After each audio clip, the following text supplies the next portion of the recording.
good afternoon, good morning, good evening, where you are in the world today. I am your host, Rabbi Dr. Sophia Catherine Woodley Van Rothschild, and with me today, I have a very special guest, Roberto Hernandez. Roberto Hernandez is the president of the Mission Hub, which has dedicated itself to over 30 years of service to the people of San Francisco. He's also the organizer of the SF Carnival, another very important institution in San Francisco, bringing light to the people of San Francisco in many ways. But this year, something new. He is running for District 9 Supervisor in San Francisco. So without further delay, uh, uh, Roberta, welcome to the show. Buenos dias. Thank you for having me Yeah, my on your pleasure. show today. I Yes, appreciate indeed, it. indeed. Could you move a little bit more to the more right southern area? Okay, excellent. So um, the many people are asking, okay, San Francisco going through a very tough time in terms of Memphis problems. You're running for District 9 Supervisor. What was the impetus that says, I want to become the next supervisor for District 9 in San Francisco? I was born and raised here, and I have dedicated my entire life, being of service to my community. And I've never, ever seen the crisis that we are living in today. People aren't safe. Children can't play on the street. Children aren't even safe in the schools. Our seniors are being robbed. Women are being assaulted. Our local businesses are being terrorized by people just going in and just stealing from them. Last week, I had one of our women from that owns and manages her business on Mission Street, and in 1 week she was robbed at gunpoint. Um, the second time the individual came in, he actually hit one of the women workers. So when you look at the people not feeling safe, when you look at all the issues that we're confronted with in District 9, from fentanyl sales, fentanyl use, it's like we've on District 9, while they've cleaned up other areas of the city, Hmm. it's like they've come to District 9 specifically here in the Mission District. Yeah. And so I really feel that in this crisis, just like in the pandemic, I was able to step up and address the crisis, and not only provide, as you know, food and Hmm. groceries every week Yeah, to I families, remember. Every but we yeah. started doing COVID Hmm. testing. We started doing the vaccine. There was students and children, youth that didn't have laptops. We provided them with laptops and computer. Some families didn't even have internet, and we were able to provide internet. A lot of people lost their jobs, and people didn't have health insurance. So at the Mission Food Hub, as you were part of the Yes. work that we Uh did, huh. and you continue to, Hmm. we came up with solutions, and we were able to get things done. And that's what we need right now. We Yeah. need leadership in our city to get things done. Hmm. And I have the experience, lifetime native here in San Francisco, but I also know every city department, and I know how every city department functions. I know how it also dysfunctions. And I've worked with every mayor. I've worked with, you know, every supervisor, for the last 4 decades. Yeah. And so I have the experience and the knowledge of inside of what it takes to get something done. Yeah, and that's very important because I know for the past couple of years there have been some supervisors. Uh, we have asked the supervisors. They can give a nice press conference. They know you during election time, and then they disappear. It's like vamonos. Can't find them. Yeah. And so, how would you be different in terms of being available to the people all the time? Another. Well, first of all, yeah, as I don't make decisions on my own. I was trained by Cesar Chavez and Dolores Huerta. Mhm. And one of the most important um, principles of organizing and working with people is that people who are most effective should be the ones that should be making decisions Mhm. of what impacts them. And that's been my one of my guiding, principles that I have lived on a daily basis. And so, as a supervisor, I really feel that the responsibility is we're there to serve the public. Mhm. And when you're of service, that means that you have to one listen, right? Second of all, be inclusive in the decision making process. So, for example, I have talked to over 500 people in District 9 so far, and I will continue to do so. And I'm learning, every day that I speak to somebody, what the needs are. I feel I know what the needs are, but Mhm. listening to somebody, Mhm. and for example, an Asian elder in the Portola is different than a resident in Bernal Heights, right? Mhm. Because the Bernal Heights resident tells me, well, my car got broken into. The Asian elder in Portola tells me she does not only feel safe, but she feels that there is hate against her Mhm. being an Asian woman. Yes. And so for me, it's important that as a supervisor, you spend a lot of time Mhm. in the neighborhood, in Yes. your district, Yeah. right? So one of the things I'm committing to doing is spending time, schedule time in Portola, Mhm. spending some time in Bernal Heights, schedule some time in the mission, and be at spaces where people can come and share how they're feeling, what they need. But most important is as I begin to develop policies and legislation, is to ask them for their input. Yes, indeed. So, speaking of legislation, what will be your top priorities if you become supervisor? Safety, that would be my number one, is Yes. that Mm-hmm. I really feel that our beginning with our elders, you know, our elders have worked all their lives and we need to take care of them.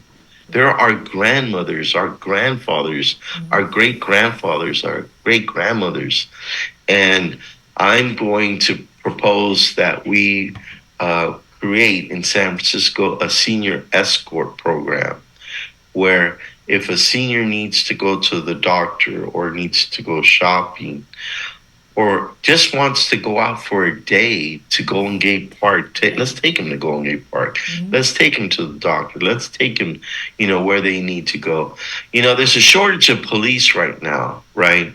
And so let's move some of that money into creating a senior escort program, right? Mm-hmm. What better way is that way to use our funds?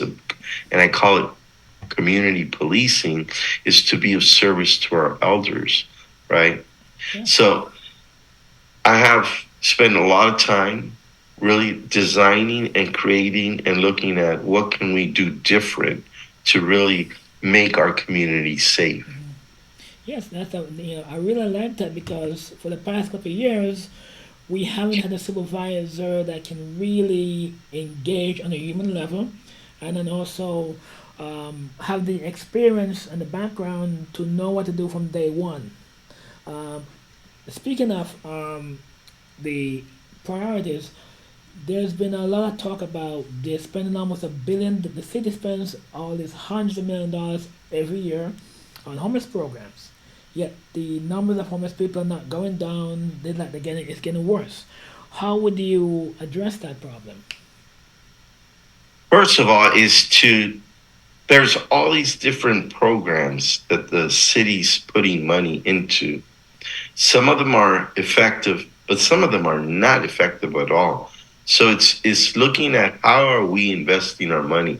And I'll tell you one of the things that I did an analysis to looking at the last 4 decades, right? The amount of money that we have spent on homelessness in San Francisco, by now, we would have been able to buy literally a home for every homeless person. Yeah, I believe you. We are wasting money. We're not, making best use of our dollar. And so I'm going to call for an investigation, um, so that there's an audit on all of the funding that's being used for homelessness and hold people accountable and really look at how do we restructure moving forward Mm-hmm. and create a plan, because right now what we're doing is we're putting band-aids on the problem. And what we really need to do is look at 6 months from now, a year from now, Mm-hmm. 3 years from now, 5 years from now. So look at a 5 year plan to really address solving, not providing temporary, Yeah. but solving Yeah. homelessness in San Yeah. Francisco. It's that's a very important question point because in Utah they had an homeless problem, and what they did was they took the money and they built these micro units. They put the people in these micro units, and those who had to work, they let them continue to work in. Those who need like social services or mental services, they were to provide for them in housing. So they give them a good foundation to build on. Uh, do you think that's a good knowledge? San Francisco should try. That's one. I think that we need to do is we need to go throughout the country and really look at what's working in other places so we don't reinvent the wheel. Yeah. I really believe in the work of President Jimmy Carter and Mm-hmm. his wife Yes. have done in a tremendous amount of work building, Mm-hmm. homes. And there's other organizations as well as that have done great work. And that's what we need to do is we really need to take from the best Yeah. road Mm-hmm. and create a 5 year plan, Yeah. right? That not only addresses the problem, but really looks at creating pathways, Yes. right? Mm-hmm. Because when you look at homelessness, you just can't throw everybody in the same bucket. Yeah. Um, and so there are people who are homeless that have mental health problems. So you need to have program housing that provides mental health services. You have people who are drug addicts, and you need to create recovery programs for them. Mm-hmm. You have people who are homeless that are alcoholics, Mm-hmm. and you need to put them into alcohol treatment programs. Mm-hmm. Then you have single mothers with children, and that should be a program of housing just for Mm-hmm. those Yeah. individuals.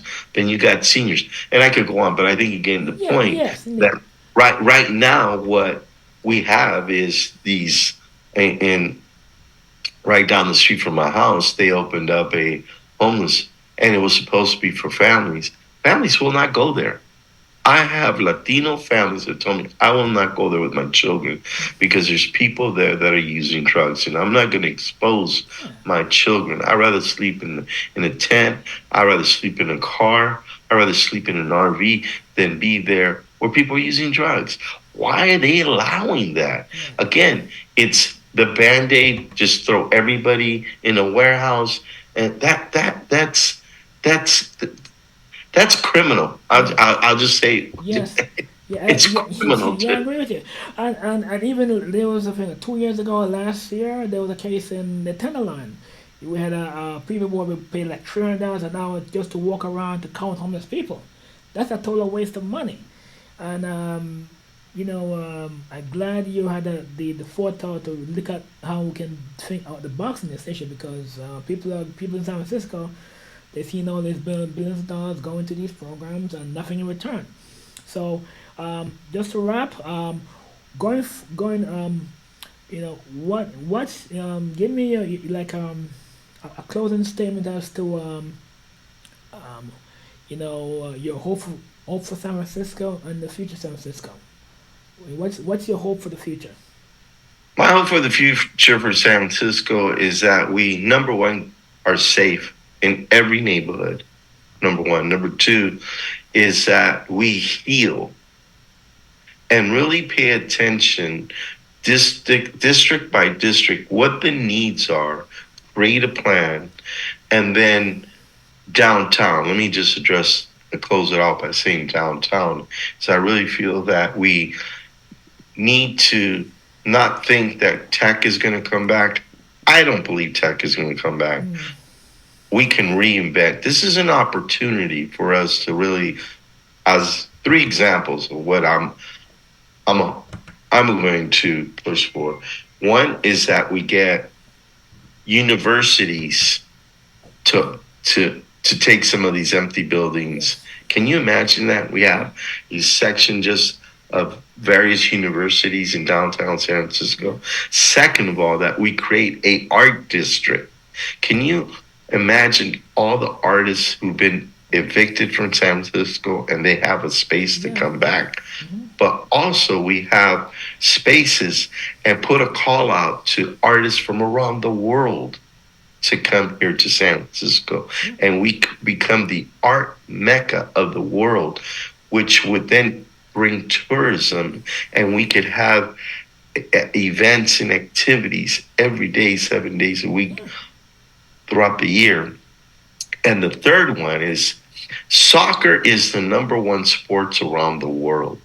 And now soccer is being played by women, little girls, teenage girls, and we get build a soccer stadium downtown, and we have a men's league and a women's league, and then we provide a stadium for our children, our young people to be able to use.